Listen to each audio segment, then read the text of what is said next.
কি নিয়ে বসেছো গো? একা একা খাচ্ছ? কতবেলা আচার বানিয়েছি, এদিকে আয়। কি এটা? ওঠ, উঠে দেখ। উম, খেতে দুর্দান্ত হয়েছে রে বাবু। যাই বল তাই বল। বন্ধুরা দেখুন, কার জিভে জল আসছে বলুন। এটা মাখা করিনি, এটা আচার বানিয়েছি। মা, দুর্দান্ত হয়েছে। শীতের রোদ্দুরে বসে বসে কদবেল মাখা খাওয়া যাবে।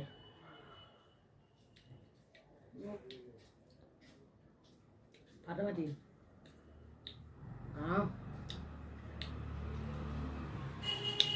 ঠান্ডা হলে বয়নে থুয়ে দেবো।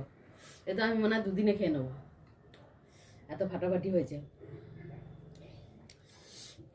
বন্ধুরা